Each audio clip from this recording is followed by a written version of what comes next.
Bihar news में स्वागत है आपका दोस्तों। मैं हूं फिर दोस्त गनी और आप देख रहे हैं केडीबी लाइव। दोस्तों आज हो चुका है 9 फरवरी 2025। तो आज की पूरे बिहार की टॉप न्यूज लेकर आए हैं आपके लिए। वीडियो शुरू करने से पहले आपसे एक रिक्वेस्ट है कि अगर आप पहली बार इस चैनल पर आए हैं तो चैनल को सब्सक्राइब करके बेल आइकन को प्रेस कर दीजिए और साथ ही वीडियो को लाइक कर दीजिए, अपने दोस्तों के साथ शेयर भी कीजिए। दोस्तों आज बिहार न्यूज की शुरुआत सबसे पहले करेंगे कि बिहार की राजनीति में इन दिनों तेजस्वी यादव के इर्द गिर्द सियासी हलचल तेज हो गई है। राजधानी पटना में आरजेडी की ओर से जगह जगह पोस्टर लगाए गए हैं, जिसमें तेजस्वी यादव की तस्वीर के साथ साथ ये संदेश दिया गया है कि 2025 में तेजस्वी आएंगे। पोस्टरों में यह भी लिखा गया है कि तेजस्वी यादव पुलिसिया दबद से बिहार वासियों को मुक्त दिलाएंगे। इन पोस्टरों के जरिए एक स्पष्ट सियासी हमला नीतीश कुमार की सरकार पर किया गया है, जिसके पास गृह विभाग है। जब पोस्टरों में यह संदेश दिया गया है कि बिहार में पुलिस आम जनता के खिलाफ अत्याचार कर रही है। प्रधानमंत्री नरेंद्र मोदी के नेतृत्व में देश विश्व गुरु बनेगा। यह सबका साथ और सबका विकास के मंत्र से देश सभी क्षेत्रों में प्रबलता के साथ विकास कर रहा है। राष्ट्रपिता महात्मा गांधी, वल्लभ भाई पटेल और फिर पूर्व प्रधानमंत्री अटल बिहारी वाजपेयी का सपना साकार हो रहा है। ये बातें मैं नहीं कह रहा हूँ, बल्कि ये बातें बिहार सरकार के श्रम नियोजन विभाग के मंत्री संतोष कुमार सिंह ने कही है। दोस्तों बिहार में गैंगस्टर सोनू सिंह और पूर्व विधायक अनंत सिंह का समर्थक गिरफ्तार हो चुके हैं। आपको बता दूं कि बिहार के मोकामा में गोलीबारी की घटना के कुछ दिनों बाद पुलिस ने शुक्रवार को सोनू सिंह और रोशन नाम के 2 लोगों को गिरफ्तार किया है। यह घटना 22 जनवरी को 2 समूह के बीच यानी कि 2 गिरोह के बीच गोलीबारी के बाद बिहार के पूर्व विधायक अनंत सिंह के सुरक्षित बच निकलने के बाद हुई है। जानकारी के अनुसार सोनू मोरू गिरोह का सरगना है, जबकि रोशन अनंत सिंह का समर्थक बताया जा रहा है। गोलीबारी की घटना मोकामा के दौरग जलालपुर गांव में हुई थी, जहां स्थानीय लोगों का दावा है कि गोलीबारी मुकेश सिंह के घर पर हुई। विवाद तब शुरू हुआ जब मुकेश सिंह के घर का ताला खोला गया। दोस्तों आरजेडी नेता तेजस्वी यादव ने मधुबनी जिले में पुलिस हिरासत में एक इमाम के साथ कथित मारपीट को लेकर के नीतीश सरकार पर जमकर निशाना साधा है। इस सिलसिले में सरकार पर हमला करते हुए तेजस्वी यादव ने कहा कि बिहार में एक बेहोश मुख्यमंत्री के कारण पूरे बिहार में पुलिस अराजकता फैल गई है। यह सरकार जाति और धर्म के आधार पर लोगों के साथ भेदभाव करती है। मधुबनी के कटैया बेनीपट्टी में पुलिस उपाधीक्षक यानी कि डीएसपी ने बिना किसी कारण के एक इमाम मोहम्मद फिरोज की बेरहमी से पिटाई की। मैं पीड़ित से मिलने सोमवार को बेनीपट्टी गया था। यह नीतीश कुमार सरकार ने अल्पसंख्यक समुदाय के यानी कि मुसलमानों के सदस्य पर अत्याचार, अन्याय और शोषण करके अपना क्रूर और फिर अमानवीय चेहरा दिखाया है। उन्होंने आगे कहा कि नीतीश कुमार गृह मंत्री है, जिसके कारण पुलिस में भ्रष्टाचार चरम पर है। मधुबनी में पुलिस ने उत्पात मचा रखा है। पुलिस जब चाहे किसी को भी मार देती है। हमारी सरकार बने या ना बने इससे कोई फर्क नहीं पड़ता, लेकिन मैं समाज में अन्याय, अत्याचार और भेदभाव को कभी भी बर्दाश्त नहीं करूंगा। दोस्तों बिहार में इस साल अक्टूबर नवंबर में होने वाले विधानसभा चुनाव से पहले सभी राजनीतिक दलों ने चुनावी रणनीति बनानी शुरू कर दी है। जन स्वराज के संयोजक प्रशांत किशोर जेपी के पद चिन्हों पर चलते दिख रहे हैं। वे छात्रों की मदद से अपनी स्थिति मजबूत करने में लगे हुए हैं। इस बीच प्रशांत किशोर एक विशाल युवा समागम का आयोजन करने जा रहे हैं। बिहार में बीपीएससी अभ्यर्थियों का मुद्दा भले ही पीछे धकेल दिया गया हो, लेकिन प्रशांत किशोर छात्रों के अभियान को तेज करने में जुटे हुए हैं। वह सत्याग्रह अभियान में युवाओं की एक सभा आयोजित करने जा रहे हैं। ये सभा बिहार सत्याग्रह आश्रम में आयोजित की जा रही है। प्रशांत किशोर ने दावा किया है कि इस कार्यक्रम में हजारों युवा शामिल होंगे। जब प्रशांत किशोर समझते हैं कि बिहार में खुद को सत्ता में स्थापित करने के लिए छात्रों पर पकड़ बनाए रखना जरूरी है।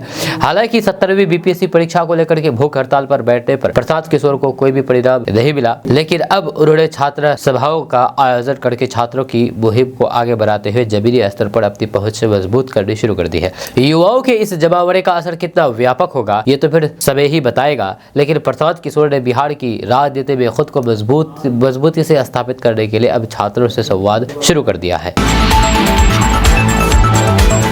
दोस्तों बिहार में होल्डिंग टैक्स नीति में बदलाव होगा। यह साल 2023 में सरकार तेजस्वी यादव द्वारा नगरीय विकास एवं आवास मंत्री के रूप में लागू की गई कर कटौती नीति पर पूर्ण विचार करेगी। यह इससे विशेष करके वाणिज्यिक संगठनों को भारी कर बोझ से राहत मिल सकेगी। शुक्रवार को विकास भवन में नगर विकास एवं आवास मंत्री नितिन नवीन की अध्यक्षता में होल्डिंग टैक्स नीति पर बैठक हुई। इसमें दरभंगा, भागलपुर, गया समेत कई शहरों से बिहार चैम्बर ऑफ कॉमर्स के प्रतिनिधियों ने भाग लिया है।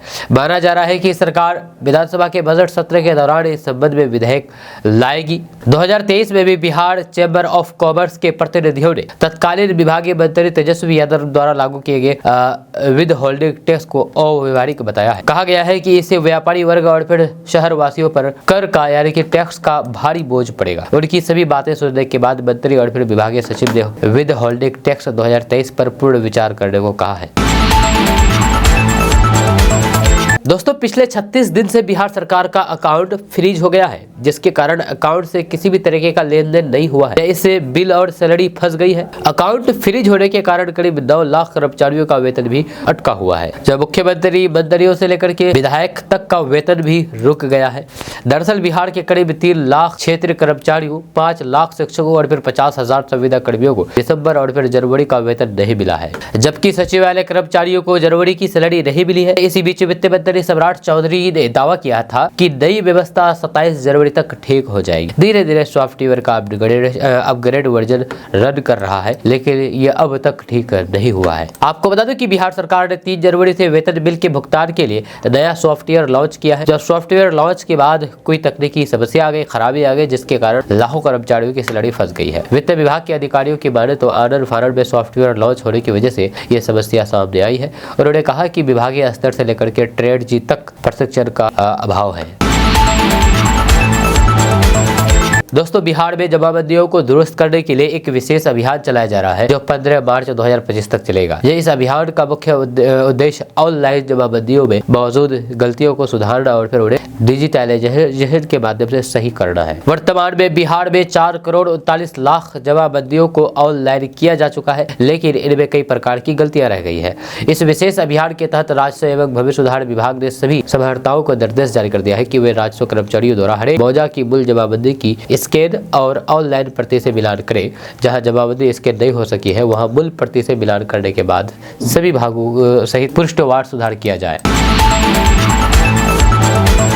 दोस्तों, बिहार के स्वास्थ्य विभाग में फर्जीवाड़े का बड़ा मामला सामने आया है। दरअसल बिहार के स्वास्थ्य विभाग में 2015 के बाद नर्स ग्रेड ए और फिर स्टाफ नर्स ए ग्रेड कर्मियों की फर्जी बहाली के मामले का खुलासा होने से हरकत मच गया है। बताया जाता है कि स्वास्थ्य विभाग ने ज्वाइनिंग लेटर नहीं दिया, इसके बाद भी जिला में स्वास्थ्य कर्मियों की बहाली कर दी गई। हालांकि अब स्वास्थ्य विभाग के आला अधिकारी कार्रवाई का हवाला दे रहे हैं, लेकिन फर्जी तरीके से वेतन बंद में जा रहे पैसे की वसूली कैसे होगी, एक बड़ा सवाल खड़ा हो गया है। जब स्वास्थ्य विभाग में फर्जी बहाली के मामले का खुलासा तब हुआ जब director in chief nursing Vipin Kumar ने बिहार के सभी सिविल सर्जन और फिर चिकित्सा महाविद्यालय अस्पताल के अधीक्षक को पत्र लिखकर के इस बात की जानकारी दी है कि विभाग द्वारा ज्वाइनिंग लेटर नहीं दिए जाने के बावजूद कई जिलों में और अस्पताल में परिचारिका श्रेणी ए और फिर स्टाफ नर्स ग्रेड में फर्जी अभ्यर्थियों की बहाली कर ली गई है। स्वास्थ्य विभाग में सभी सिविल सर्जन को इस पर कार्रवाई करने का निर्देश दिया है। इस बात की जानकारी देते हुए स्वास्थ्य विभाग के अधिकारियों ने कहा कि अगर 15 दिनों के अंदर कार्रवाई से संबंधित रिपोर्ट नहीं आती है तो फिर कार्रवाई के बाद जल्द में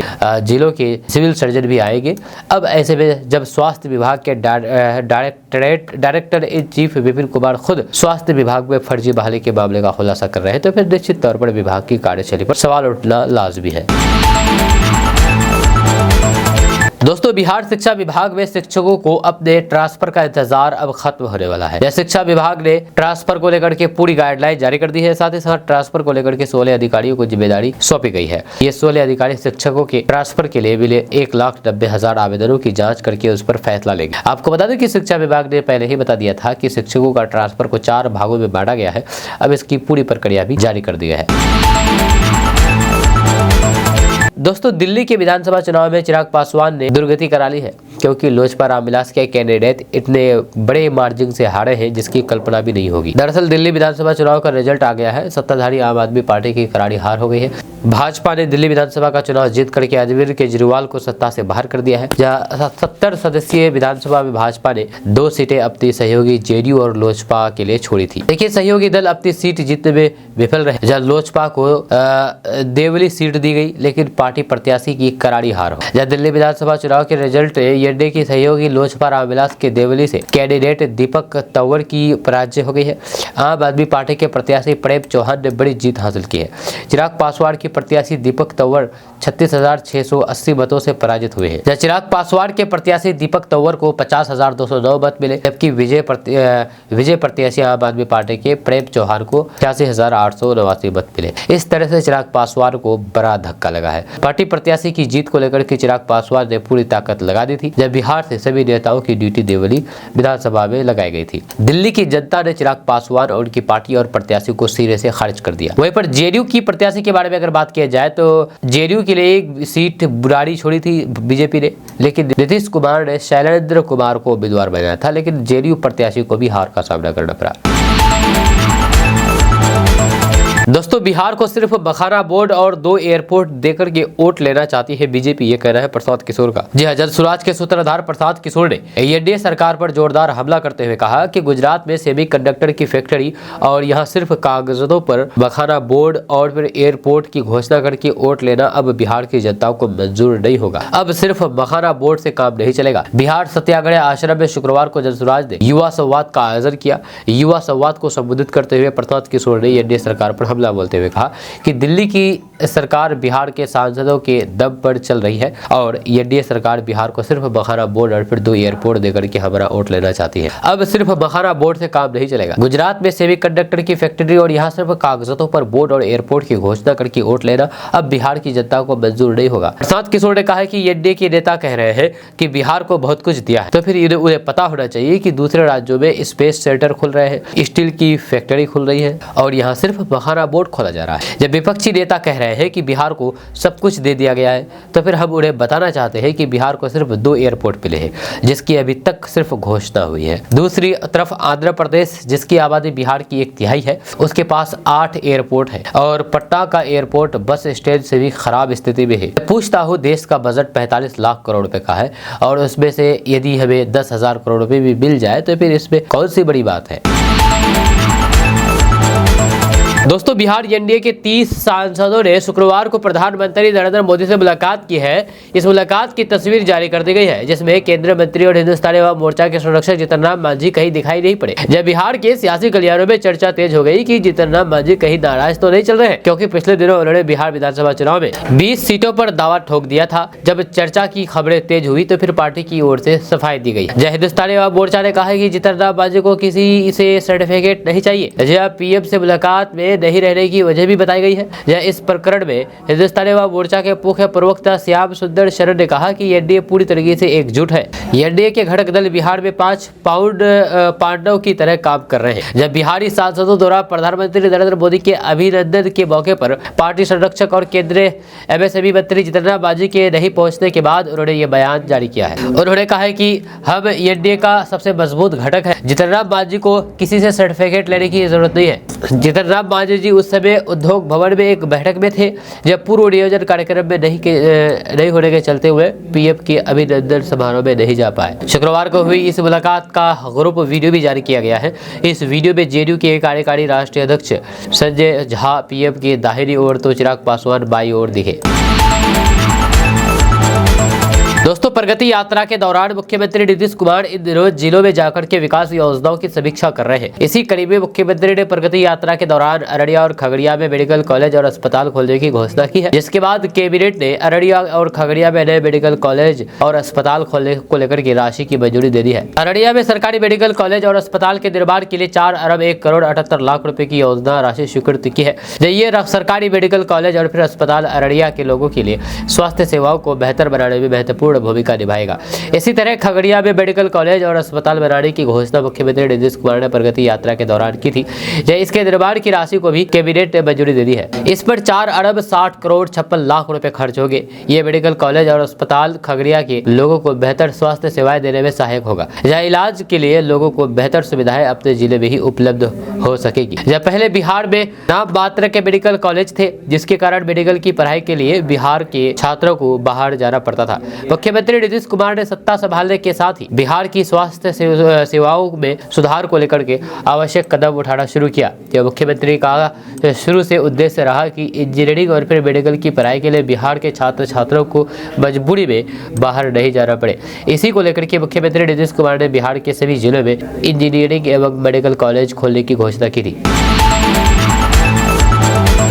दोस्तों, बिहार के युवाओं के लिए अच्छी खबर है कि जो उम्मीदवार यूपीएससी और बीपीएससी परीक्षा की तैयारी करना चाहते हैं लेकिन आर्थिक तंगी के कारण अपने सपनों को पूरा नहीं कर पा रहे हैं, वह इस योजना का लाभ उठा सकते हैं। इसके लिए अभ्यर्थियों को आधिकारिक वेबसाइट के माध्यम से आवेदन करना होगा। इस योजना के तहत छात्रों को मासिक आर्थिक सहायता और फिर अन्य सुविधाएं भी दी है। जब कोचिंग क्लास में भाग लेने वाले स्थानीय छात्रों को प्रति छात्र 1500 रुपए का मासिक वजीफा दिया जाएगा, जबकि बाहरी छात्रों को 3000 रुपए का मासिक वजीफा दिया जाएगा। वजीफा कोर्स की अवधि तक या 1 वर्ष के लिए जो भी कब हो दिया जाएगा। जब प्रत्येक छात्र को वजीफा सीधे मंत्रालय द्वारा डीबीटी के माध्यम से दिया जाएगा। इस योजना का लाभ केवल वही उम्मीदवार उठा सकते हैं जो बिहार राज्य का अस्थायी निवासी हो और आवेदक पिछड़ा वर्ग या फिर अति पिछड़ा वर्ग का सदस्य होना चाहिए।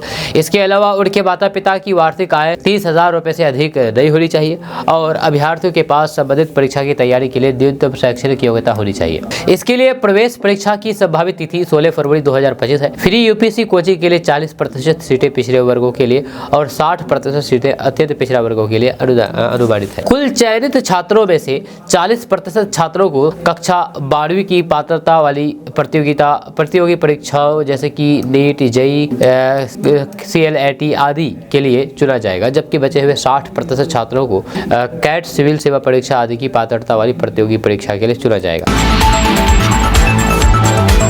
दोस्तों, बिहार में शिक्षा विभाग द्वारा शिक्षा व्यवस्था को सुधारने के लिए कई प्रयास किए जा रहे हैं। इसी कड़ी में शिक्षा विभाग ने सरकारी स्कूलों में मिलने वाले मध्याह्न भोजन योजना में भारी बदलाव किया है। 15 फरवरी से नए नियम को लागू कर दिया जाएगा। दरअसल जिला शिक्षा कार्यालय ने स्कूली बच्चों को दिए जाने वाले मध्याह्न भोजन के मेन्यू में बदलाव के बाद सभी प्रखंड शिक्षा विभागों और फिर स्कूलों के प्रधान अध्यापकों को नए निर्देश जारी किए गए हैं। आदेश के अनुसार 15 फरवरी से पहले सभी प्राथमिक और फिर मध्य विद्यालयों की दीवारों पर नए मेन्यू का लेखन सुनिश्चित करना होगा। इस तिथि से बच्चों को संशोधित मेन्यू के अनुसार पोषण युक्त भोजन दिया जाएगा। नए मेन्यू में खास तौर पर हरी सब्जियों की मात्रा बढ़ाने का निर्देश दिया गया है ताकि बच्चों को और अधिक पौष्टिक आहार मिल सके। इसके अलावा मध्याह्न भोजन की रिपोर्ट प्रतिदिन जिला शिक्षा कार्यालय को भेजनी होगी। इस रिपोर्ट पर न केवल स्कूल प्रधान बल्कि सभी शिक्षकों के हस्ताक्षर अनिवार्य होंगे। यदि कोई शिक्षक हस्ताक्षर नहीं करता है तो फिर उसे अनुपस्थित माना जाएगा। दोस्तों, बिहार सरकार ने किसानों की सुविधा के लिए जमाबंदी में सुधार के लिए विशेष पहल की है। इसके तहत 15 मार्च 2025 तक बिहार के सभी जिलों में विशेष शिविर लगाए जाएंगे। इन शिविरों में जमाबंदी के डिजिटलीकरण और फिर डिजिटल जमाबंदी में हुई गलतियों को सुधारने का काम किया जाएगा। विशेष शिविर में राजस्व कर्मचारी मौजा की मूल जमाबंदी की स्कैन की गई ऑनलाइन कॉपी या फिर जहां मूल कॉपी स्कैन नहीं हो सकी है वहां मूल जमाबंदी पंजी से मिलान करके सभी भागों सहित पृष्ठवार सुधार किया जाएगा। सभी मौजा की जमाबंदी को डिजिटल किया जाएगा या फिर उसके आधार पर ऑनलाइन जमाबंदी में मौजावार गलतियों का निराकरण किया जाएगा। दोस्तों, बिहार के सब्जी किसानों की अब बल्ले बल्ले हो गई है, अब क्योंकि नीतीश सरकार ने बहुत बड़ा ऐलान कर दिया है। जब बिहार के सभी जिला मुख्यालयों और फिर प्रखंड मुख्यालयों में 10-10 टन क्षमता वाले कोल्ड स्टोरेज का निर्माण होगा, जहां सब्जी उत्पादक किसानों को सब्जियां संग्रहित करने की निःशुल्क सुविधा मिलेगी। इसके लिए सहकारिता विभाग ने बिहार राज्य सब्जी प्रसंस्करण एवं विपणन योजना के तहत कोल्ड स्टोरेज के अतिरिक्त 20 टन क्षमता के एक गोदाम निर्माण की भी स्वीकृति दी है। सहकारिता विभाग से मिल रही जानकारी के मुताबिक कोल्ड स्टोरेज और फिर गोदाम की सुविधा नहीं उन्हीं सब्जी उत्पादक किसानों को मिलेगा जो किसान सब्जी उत्पादक सहकारी समिति के सदस्य होंगे। इसलिए सब्जी उत्पादक किसानों की सदस्यता बढ़ाने का निर्देश बिहार राज्य सब्जी प्रसंस्करण एवं विपणन फेडरेशन के अधिकारियों को दिया गया है। मार्च से सब्जी उत्पादक किसान समितियों को प्रखंड में विस्तार किया जाएगा। सब्जियों की बर्बादी से बचाने के लिए हर प्रखंड में कोल्ड स्टोरेज और गोदाम की व्यवस्था की जाएगी।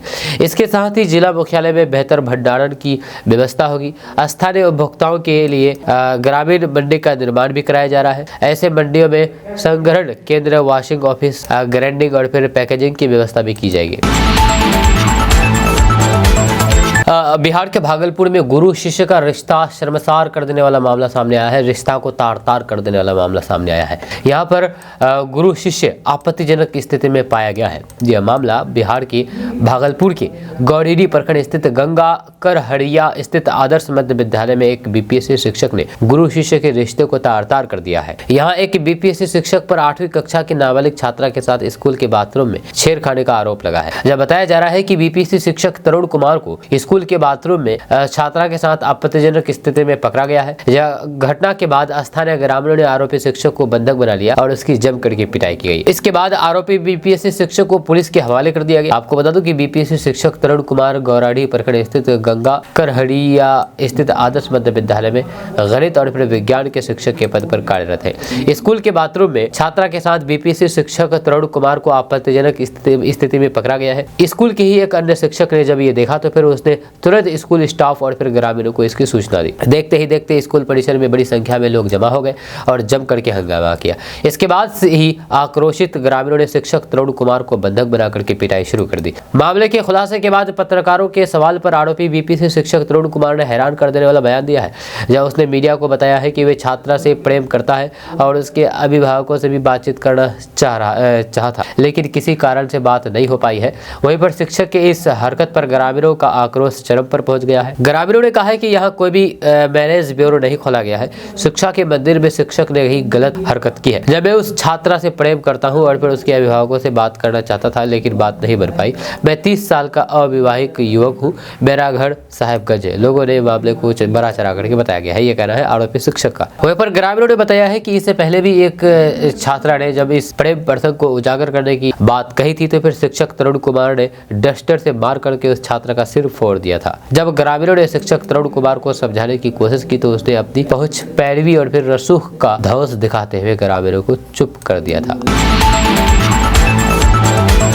दोस्तों, बिहार में अपने स्टार्टअप की तैयारी कर रहे युवाओं को अब फंड की परेशानी का सामना नहीं करना पड़ेगा। उनकी वित्तीय सहायता के लिए बिहार के उद्योग विभाग ने सिडबी के साथ बड़ा समझौता किया है। इस समझौते के तहत युवाओं की वित्तीय सहायता के लिए सिडबी की मदद से 150 करोड़ का कार्पस फंड इसी वर्ष जून में अस्तित्व में आ जाएगा। मिल रही जानकारी के अनुसार 150 करोड़ के कार्पस में 150 करोड़ रुपए राज्य सरकार द्वारा उपलब्ध करा दिया जाएगा। वही 100 करोड़ की व्यवस्था सिडबी अपने स्तर से कराएगा।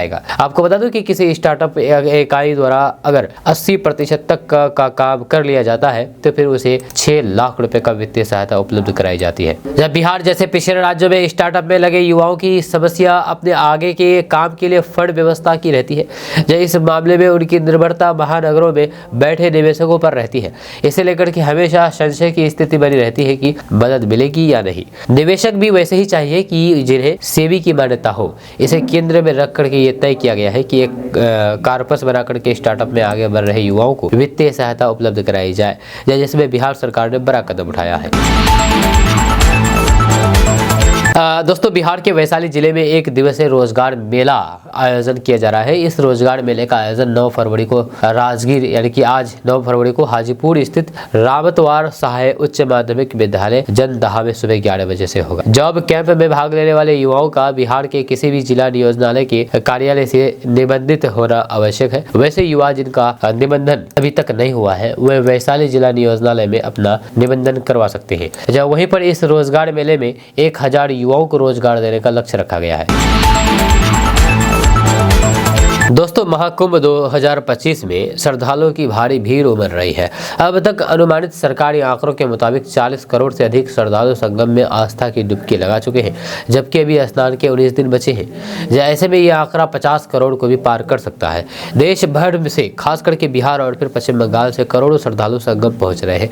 इसी को देखते हुए प्रशासन ने नए ट्रैफिक नियम और पार्किंग व्यवस्थाओं का लागू कर दिया है। जब बसंत पंचमी स्नान के बाद 6 फरवरी से मेला क्षेत्र में अचानक भीड़ बढ़ गई है, जिससे प्रयागराज प्रशासन को आपातकालीन प्रबंधन लागू करना पड़ा है। पूरे शहर में ट्रैफिक जाम जैसी स्थिति बन गई है, जिसके चलते मेला क्षेत्र में सभी प्रकार के वाहनों का प्रवेश प्रतिबंधित कर दिया गया है। अब केवल निर्धारित पार्किंग स्थल पर ही वाहन खड़े करने की अनुमति है। वहीं पर बिहार और पश्चिम बंगाल से जाने वाले श्रद्धालु जो कि अपनी निजी गाड़ी से संगम पहुंचना चाहते हैं, उन्हें झूसी और फिर अंदावा क्षेत्र में पार्किंग की सुविधा दी गई है। खास करके झूसी स्थित चीनी मिल पार्किंग और फिर समयमाही पार्किंग में वाहनों को खड़ा किया जा रहा है। इसके अलावा हनुमानगंज में भी पार्किंग की सुविधा उपलब्ध कराई गई है, जहां से श्रद्धालुओं को संगम तक पहुंचने के लिए शटल बस सेवा चलाई जा रही है। श्रद्धालुओं को निर्धारित पार्किंग स्थल से स्थान क्षेत्र तक पहुंचने के लिए 2 से 5 किलोमीटर तक पैदल चलना पड़ सकता है। पार्किंग की व्यवस्था इस तरह बनाई गई है कि पहले नजदीकी पार्किंग स्थल भरे जाते हैं और फिर अन्य दृश्य पार्किंग क्षेत्रों का भी इस्तेमाल किया जाता है। वहीं पर महाकुंभ मेला क्षेत्र में कुल 135 पार्किंग स्थल बनाए गए हैं, जो चारों दिशा में फैला हुआ है। प्रशासन ने कोशिश की है कि पार्किंग स्थल मेला क्षेत्र के अधिकतम करीब हो। सबसे खास बात यह है कि संगम के नजदीकी पार्किंग स्थलों पर किसी प्रकार का शुल्क नहीं लिया जा रहा है। दोस्तों, बिहार में अब भैंस के नाम पर साइबर ठगी की गई। आपको बता दूं कि देश भर में साइबर ठगी का जाल ऐसे फैल रहा है कि लोगों को जाल में फंसाने के लिए ठग एक से एक कहानी बना रहे हैं। ताजा मामला बिहार के बांका से सामने आया है, जहां पर भैंस के नाम पर एक व्यक्ति से ठगी कर ली गई है। इस मामले में पीड़ित शख्स ने बीते गुरुवार 6 फरवरी को बांका के साइबर थाने में शिकायत दर्ज कराई है। कहा है कि उसके साथ 49,500 रुपए की ठगी हुई है। पूरा मामला नवादा बाजार सहायक थाना क्षेत्र के मीरनगर गाँव का है। इस गाँव के रहने वाले रुपेश यादव ने शिकायत दर्ज कराई है। रुपेश ने बताया है कि 1 फरवरी को उस नंबर पर एक नंबर से फोन आया। फोन करने वालों ने कहा है कि वो पशुपालन विभाग से बोल रहे हैं। भैंस दिलाने की बात कहते हुए उसने आधार कार्ड और फोटो मांगा। इस पर रुपेश ने अपना आधार कार्ड और पासपोर्ट साइज फोटो भेज दिया। इसके बाद इस साइबर ठगी ने रुपेश का एक परमिशन कार्ड बनाया। कहा कि भैंस को शाम में गाड़ी पर लोड करके भेज दिया जाएगा। इसके लिए उन्होंने रुपेश से 5,000 रुपए मोबाइल नंबर पर भेज दिया। साइबर ठग ने अगले दिन फिर फोन किया। कहा कि रास्ते में कुछ दिक्कत आ गई है, इसलिए 12,500 रुपए और भेजने होंगे। रुपेश ने फिर पैसे भेज दिए। इसके बाद साइबर ठगों ने रुपेश से 12,500 रुपए और फिर इसके बाद 17,500 रुपए और भेजने को कहा। रुपेश ने ये पैसे भेज दिए। इसके बाद साइबर ठग ने 1 घंटे बाद 18,000 रुपए और मांगा। इस पर रुपेश को ठगी का एहसास हुआ। उसने 18,000 रुपए नहीं भेजे। इस पर ठग ने कहा कि 2,000 रुपए भेज दो, भैंस 2 घंटे में घर पहुंच जाएगा। इसके बाद रुपेश ने 2,000 रुपए भी भेज दिए, लेकिन रुपेश वैसे नहीं आया। रुपेश ने दोबारा फोन किया तो फिर ठग ने 18,000 रुपए मांगा और मना करने लगा, गाली गलौज करने लगा। इस तरह रुपेश ने से कुल 49,500 रुपए ठग लिए। दोस्तों, बिहार में मौसम में एक बार फिर से बदलाव का दौर शुरू हो गया है। पश्चिमी विक्षोभ के प्रभाव से बिहार में तापमान में गिरावट आ रही है, जिससे ठंड का असर लगातार बना हुआ है। मौसम विभाग ने अगले 48 घंटे और गिरावट आने की संभावना जताई है, जिससे ठंड में और बढ़ोतरी हो सकती है। हालांकि इसके बाद तापमान में वृद्धि होने के आसार है। कल पटना समेत बिहार के 28 शहरों में न्यूनतम तापमान में गिरावट दर्ज की गई। पटना का न्यूनतम तापमान 13.5 डिग्री सेल्सियस रिकॉर्ड किया गया, जबकि रोहतास में सबसे ठंडा 9 डिग्री सेल्सियस तापमान देखा गया। बिहार में पछुआ हवा की वजह से हल्की ठंड बनी हुई है और तापमान में ये गिरावट अगले 2 से 3 दिनों तक जारी रहने की संभावना है। मौसम विज्ञान केंद्र पटना के अनुसार उत्तरी भागों में हल्की सी मध्यम कोहरा देखने को मिल सकता है। इसके बाद मौसम शुष्क रहेगा और फिर तापमान में कोई भी खास वृद्धि नहीं होगी। विशेष रूप से बिहार के तराई क्षेत्र में कोहरे का असर बढ़ सकता है, जिससे दिन में भी ठंड महसूस होगी। मौसम में हो रहे बदलाव को देखते हुए बच्चों और फिर बुजुर्गों को विशेष सतर्कता बरतने की सलाह दी गई है। खास करके सर्दी के मौसम में वे जल्दी प्रभावित हो सकते हैं। मौसम विभाग के अनुसार ये बदलाव पश्चिमी विक्षोभ और फिर पश्चिमी हिमालय के प्रभाव से हो रहा है, जो अगले कुछ दिनों तक सक्रिय रहेगा।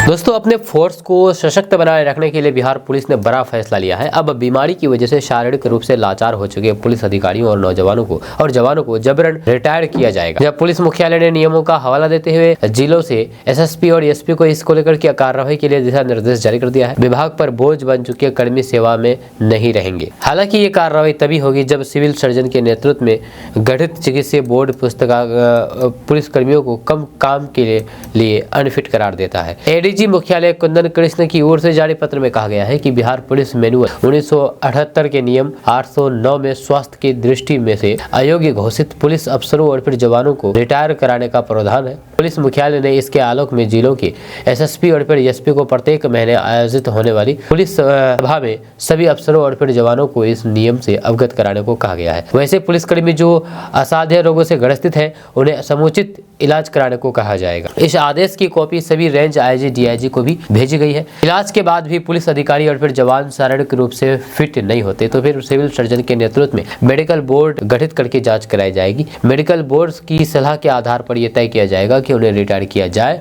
या फिर नहीं। दोस्तों अब प्याज की बर्बादी नहीं होगी क्योंकि कोल्ड स्टोरेज बनाने के लिए सरकार दे रही है 75% सब्सिडी। दरअसल बिहार एक कृषि प्रधान राज्य है। यहाँ पर किसान धान गेहूं के साथ साथ बागवानी फसलों की भी बड़े स्तर पर खेती कर रहे हैं। खास करके प्याज की खेती के प्रति किसानों का रुझान तेजी से बढ़ता जा रहा है। लेकिन बिहार में कोल्ड स्टोरेज की उचित सुविधा नहीं होने के चलते किसान अपनी फसल को लंबे समय तक प्रिजर्व नहीं पा रहे हैं। इससे फसल की बर्बादी हो रही है और किसानों को उतना फायदा भी नहीं हो पा रहा है। लेकिन प्याज उगाने वाले किसानों को अब चिंता करने की जरूरत नहीं है। अब उसके पास खुद का कोल्ड स्टोरेज होगा क्योंकि बिहार सरकार ने कोल्ड स्टोरेज के निर्माण पर सब्सिडी देने का फैसला किया है। उद्यान निदेशालय कृषि विभाग की ओर से प्याज भंडारण योजना के तहत बिहार में कोल्ड स्टोरेज बनाने के लिए सब्सिडी दी जा रही है। दरअसल बिहार सरकार का मानना है कि कोल्ड स्टोरेज की अभाव से किसान लंबे समय तक प्याज को सुरक्षित भंडारण नहीं कर पा रहे हैं। ऐसे में प्याज के सड़ने से होने वाले नुकसान से बचने के लिए वे औने पौने दाम पर बेचने के लिए मजबूर है।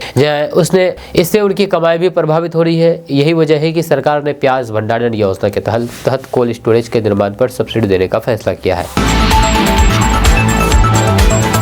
दोस्तों दिल्ली विधानसभा चुनाव का परिणाम महागठबंधन को भी सचेत कर रहा है। अगर INDI एकजुट होकर के चुनाव लड़ता है तो फिर नतीजा कुछ और आती। जब अपनी महत्ता के लिए महागठबंधन में लुका छिपी का खेल चल रहा था। दिल्ली विधानसभा के चुनाव परिणाम के बाद अब उस पर विराम की संभावना जताई जा रही है। हालांकि घटक दलों के भीतर नेतृत्व को उकसाने वाले तत्वों की बहुलता से निश्चित भी नहीं हुआ जा सकता है। जब पिछले चुनाव में भी ऐसे तत्वों की अति सक्रियता से संभावनाएं प्रभावित होती रही है। इसके बावजूद भी दिल्ली का परिणाम राजद को अपने प्रभुत्व के लिए अपेक्षाकृत अधिक आश्वस्त करने वाला है क्योंकि वे कांग्रेस की बढ़ती सक्रियता से कुछ असहज महसूस कर रही थी। जब पहले से ही दबाव बनाए रखने की रणनीति के तहत कांग्रेस ने बिहार में विधानसभा की कम से कम 90 सीटों की दावेदारी कर दी थी। लेकिन दिल्ली चुनाव का परिणाम उन्हें एक बार फिर से अपने गिरेबान में झांकने के लिए प्रेरित कर रहा है। राजद ने पुराने प्रदर्शन और फिर जीत की संभावना के आधार पर सीट समझौते की बात दोहराई। राजद सुप्रीमो लालू प्रसाद यादव ने तो मृतप्राय हो चुकी INDI का नेतृत्व ममता बनर्जी को सौंपे जाने की राय तक दे दी। इसके बाद कांग्रेस के भीतर से तीखे स्वर निकले। पार्टी की आलाकमान ने कहा है कि कांग्रेस को कब्जा करने का प्रयास धूर्तपूर्ण होगा। दिल मिलाए राजद ने अपनी राष्ट्रीय कार्यकारिणी की बैठक उसी रोज कर दी जिस दिन राहुल गांधी पटना में संविधान सुरक्षा सम्मेलन में सहभागिता के लिए आए थे। यह तारीख 18 जनवरी थी। महागठबंधन के दो बड़े घटक दलों के इस लुकाछिपी से यह संकेत गया है कि महागठबंधन में सब कुछ ठीक नहीं है।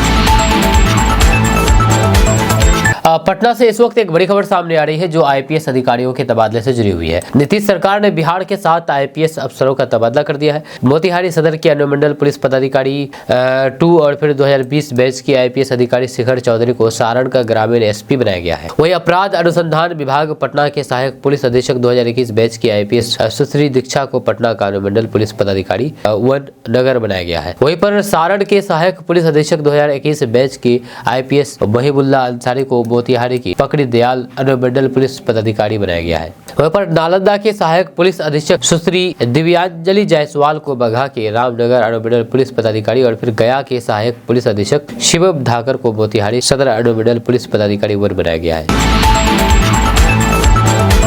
दोस्तों बिहार के बेगूसराय जिले से एक चौंका देने वाली घटना सामने आई है। महज यहाँ पर 10 सेकेंड में ही 30 लाख रुपए के अधिक के सोने के जेवरात की बड़ी चोरी को अंजाम दिया गया है। घटना वीरपुर थाना क्षेत्र के वीरपुर बाजार की है जहाँ कथित तौर पर बदमाश एक आभूषण दुकान से चोरी के सोने के जेवरात से भरा बैग लेकर के फरार हो गए। हालांकि पूरी चोरी की वारदात दुकान के पास लगे CCTV कैमरे में कैद हो गई है। फुटेज में आभूषण की चोरी साफ दिखाई दे रही है। आभूषण से भरा बैग चोरी CCTV फुटेज में दिख रहा है।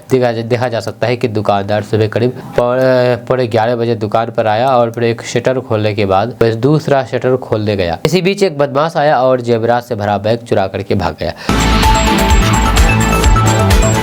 दोस्तों बिहार सरकार ने मुख्यमंत्री समग्र शहरी विकास योजना के तहत प्रमंडलीय आयुक्त जिलाधिकारी यानी कि DM को प्रशासनिक स्वीकृति के अधिकार दिए जिससे शहरी विकास से जुड़ी हुई योजनाओं में तेजी आ सके। राज्य सरकार ने अब आयुक्त को 2.5 करोड़ रुपए और DM को 1 करोड़ रुपए तक की योजनाओं को स्वीकृति देने का अधिकार दिया है। जमीन अधिग्रहण से जुड़े हुए मामलों में अब DM और फिर आयुक्त को और अधिक शक्तियां दी गई है जिससे भूमि अधिग्रहण प्रक्रिया में तेजी आएगी। राजस्व एवं भूमि सुधार विभाग द्वारा DM की मुआवजा देने और फिर भूमि अर्जन पंचायत घोषणा संबंधित आर्थिक शक्तियों में भी वृद्धि की गई है। इससे बिहार में चल रही विभिन्न परियोजनाओं के लिए जमीन अधिग्रहण की प्रक्रिया सरल हो जाएगी।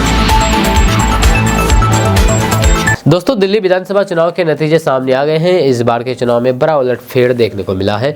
जब बिहार की 70 विधानसभा सीटों में से बीजेपी ने 48 सीटों पर जीत हासिल की है। आम आदमी पार्टी को 22 सीटों पर संतोष करना पड़ा। इस चुनाव में एक और बड़ा उलटफेर नई दिल्ली विधानसभा सीट पर देखने को मिला है, जहां अरविंद केजरीवाल को करारी हार झेलना पड़ा। जब केजरीवाल इस सीट से लगातार 3 बार से विधायक थे, लेकिन इस बार उन्हें बीजेपी नेता प्रवेश वर्मा के हाथों हार झेलनी पड़ी। इस चुनाव में दिल्ली की कई ऐसी सीटें रही है जहां सत्ताधारी आम आदमी पार्टी को 5000 से कम वोटों से हार झेलनी पड़ी है।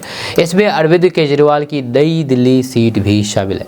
एक नज़र उन 5 सीटों पर भी डाल देते हैं जहां पर आम आदमी पार्टी के नेताओं को 5000 से भी कम वोटों से हार का सामना करना पड़ा है। ये सभी 5 सीटों की गिनती वीवीआईपी में हो रही थी। इसमें पहली सीट अरविंद केजरीवाल की है, नई दिल्ली है, जहां पर बीजेपी के प्रवेश वर्मा ने अरविंद केजरीवाल को 4089 वोटों से मात दी है। चुनाव में बीजेपी को 30,088 वोट मिले हैं, जबकि आम आदमी पार्टी के अरविंद केजरीवाल को 25,999 वोट मिले हैं। दूसरे नंबर पर ग्रेटर कैलाश विधानसभा सीट है। यहां से आम आदमी पार्टी के नेता और फिर मौजूदा विधायक सौरभ भारद्वाज को 3188 वोटों से हार का सामना करना पड़ा है। चुनाव में सौरभ भारद्वाज की लड़ाई बीजेपी के शिखा राय से थी, जब बीजेपी उम्मीदवार को 50,594 वोट मिले, जबकि सौरभ भारद्वाज 46,406 वोटों पर ही सिमट करके रह गए। इस तरह से बीजेपी ने 3188 वोटों से ये सीट जीतने में सफल रही। तीसरे नंबर पर मालवीय नगर की विधानसभा सीट है, जहां से आम आदमी पार्टी के नेता सोमनाथ भारती मैदान में थे। वहीं बीजेपी ने यहां से सतीश उपाध्याय को टिकट दिया था। चुनाव में बीजेपी की रणनीति फिट बैठी और फिर उपाध्याय 2131 वोटों से जीत हासिल करने में सफल रहे। चुनाव में बीजेपी को 40,564 वोट मिले, जबकि आम आदमी पार्टी के सोमनाथ भारती को 37,433 वोट मिले। ये तीसरी ऐसी सीट है जहां पर हार और फिर जीत का अंतर मात्र 5000 वोटों से भी कम मिला है। वहीं पर चौथे नंबर पर दिल्ली की राजेंद्र नगर सीट है, जहां पर आम आदमी पार्टी के उम्मीदवार दुर्गेश पाठक को मात्र 1231 वोटों से करारी हार झेलनी पड़ी। वहीं पर 5वें नंबर पर जगपुरा विधानसभा सीट है, जहां पर आम आदमी पार्टी के नेता मनीष सिसोदिया हार का सामना करना पड़ा है। ऊपर की 4 सीटों में सबसे नजदीक हार मनीष सिसोदिया को ही। चुनाव में मनीष सिसोदिया को मात्र 675 वोटों से हार झेलनी पड़ी है। बीजेपी ने इस सीट से तरविंदर सिंह बारवाह को मैदान में उतारा था। 38,859 वोट मिले हैं, जबकि सिसोदिया को 38,184 वोट पड़े। जब पिछले चुनाव में मनीष सिसोदिया ने पटपरागंज सीट से चुनाव लड़ा था, जहां उन्हें जीत मिली थी। हालांकि उस समय पर हार और फिर जीत का अंतर 5000 से कम था, जबकि इस बार आंकड़ा 1000 से भी कम पहुंच गया।